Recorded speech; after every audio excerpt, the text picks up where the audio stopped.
How's it going, everybody? D-Stosh here, and today I just wanted to give my impressions of the Avengers game with 20 hours spent in it. I think I have a rough kind of view of how I feel about this game, so without further ado, let's get right into it.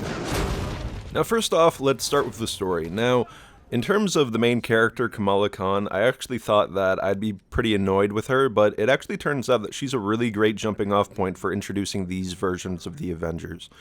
I also liked her whole coming-of-age story, and I thought that it was a really unique kind of tale to tell in the Avengers universe, and I'm glad that we got to hear it.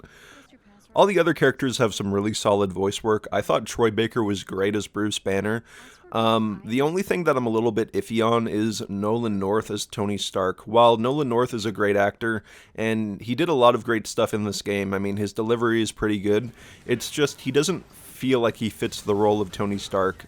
He's a little bit too quippy for my taste for Tony, because Tony was kind of just a sly devil. He didn't really quip all that much. He just kind of had a lot of clever retorts and, you know, just a really sharp mind. Nolan North comes off a little bit more dumb and just kind of more Deadpool-y. And of course, he played Deadpool, and that's kind of maybe a bias I have with this whole situation, but I feel like his performance is just too Deadpool and not enough Iron Man. In terms of the overall storytelling, I felt like it was a pretty competent story, if a little bit going through the motions. I mean, you can kind of tell what's going to happen from the very get-go, so it didn't have a lot of surprises. It just kind of functions as a basic story for these heroes.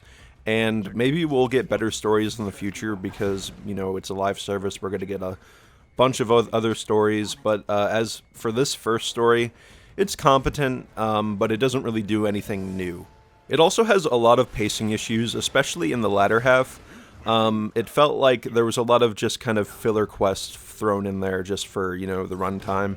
And there was a little bit of that in the beginning. You even saw that a bit in the beta. So, light spoilers in the beta, there's kind of like a submission to go find some components for Jarvis, and missions like that just don't really do it for me.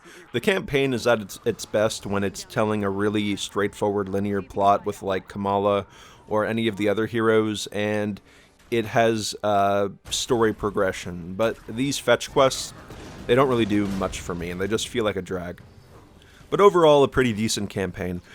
A major issue I have, though, with the game's design is that after you complete the campaign, you cannot replay it. You're just locked into endgame content.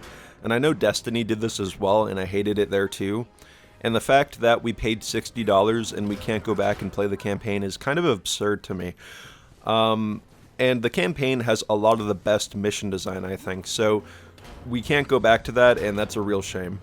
Now let's move on to the gameplay, and first I'd like to talk about the characters. Now I'll say that at first the characters felt very similar to each other, they just felt like brawlers, and to an extent that it does hold true for the entire game, but I will say that the characters kind of got their own flavor once I went through the skill trees. A lot of the skill trees have a lot of great options to customize your heroes, and while I would love a little bit more variety, I feel like they do enough to make these characters feel different from each other.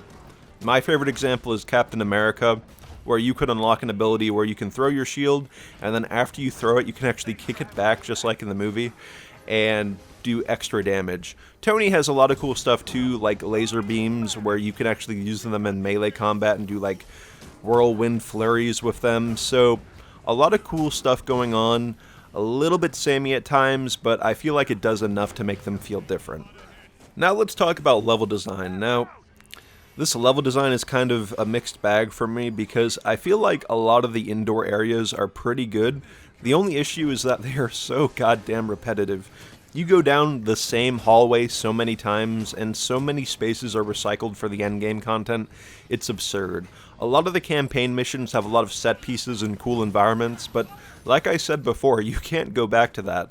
So you're kind of stuck in the endgame, and a lot of the endgame has a lot of repetitive mission structure in the interiors and the exterior. But what makes it worse about the exterior is that it doesn't have much variety in the kind of level design. I mean, you're basically fighting in flat fields or PS2 era cityscapes, so not very interesting overall. What I will say is that as a brawler, the level design isn't as important as, say, Destiny, where you're trying to flank your enemies as a first-person shooter. As a brawler, it's kind of expected to have big open environments, so I can't fault it too much. But I will say the level design is lacking, and it's a bit of a disappointment. In terms of enemies, I feel like they function pretty competently. A lot of the melee-based basic enemies are fine, and their AI is okay at times if their kind of priorities are a bit off sometimes. I've seen AI walk right past me and go after someone else. My big issue with the AI, though, is ranged AI. They do way too much damage, and I feel like they need to be nerfed. It's really hard to enjoy the game when you're constantly being pelted by laser beams, especially as Captain America. But anyways, besides that, I also have a pretty big issue with a lot of the shielded enemies. Now, the shielded enemies can be taken care of pretty easily with, like, ultimates and, like, heavy attacks. And even, like, there's a mechanic where you can flip over an enemy and disable their shield. But the issue is that not all shielded enemies function that way. So the game is pretty inconsistent in what you can do when you're dealing with shielded enemies. Sometimes you can jump over them easily and disable their shield. Other times you can't do that and they destroy you. So pretty damn annoying. Now, light spoilers for this next section because I don't really know how to talk about it without spoiling parts of the game. It's not too much of a spoiler because most of it is like side mission stuff. But I will be talking about the final boss of the game, but if you already know who the final boss is, it's not really going to detriment your experience too much.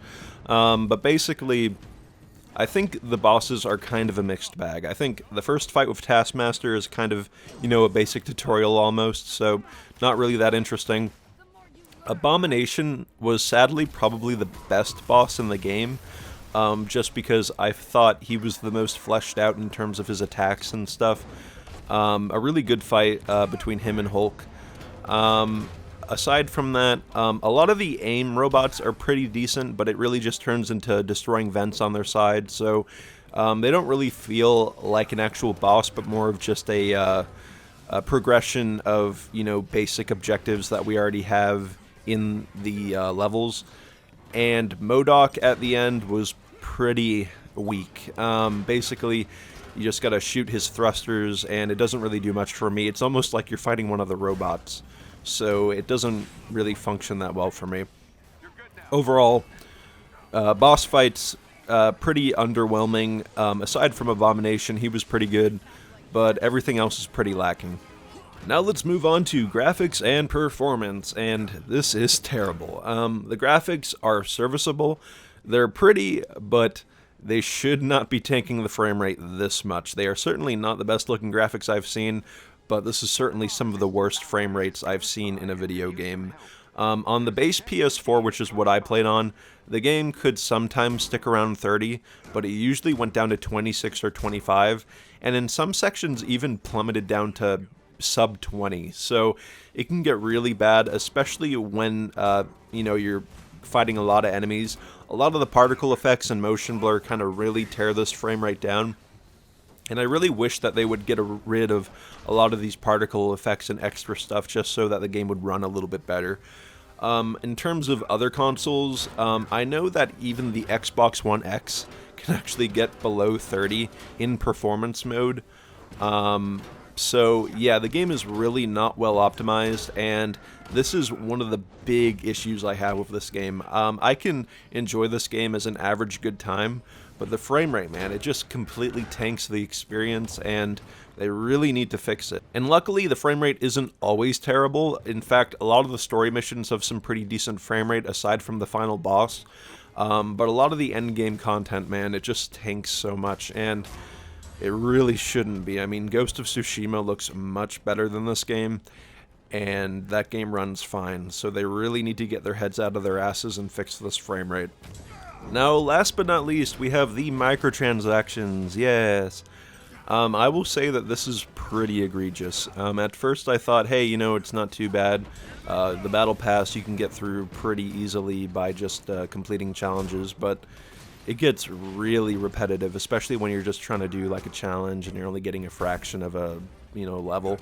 It's just annoying. I wish it was just tied to XP growth so that I could get through the Battle Pass while I'm playing as a character without having to deal with challenges.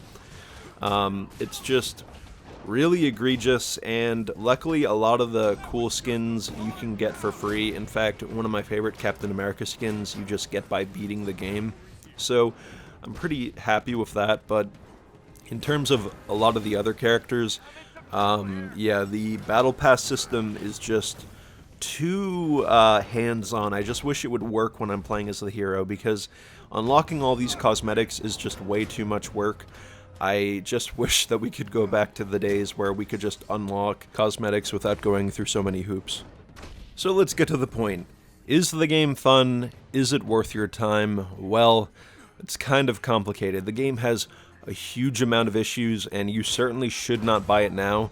You should wait, a couple months when they iron out a lot of the issues, and probably wait for a sale as well. But I will say, playing as my favorite heroes was pretty fun, and as a Marvel fan, I can look past a lot of the issues with the game and just have a good time. The combat is good enough for you to have a good time, and I certainly had a lot of time with it. It's kind of a guilty pleasure for me.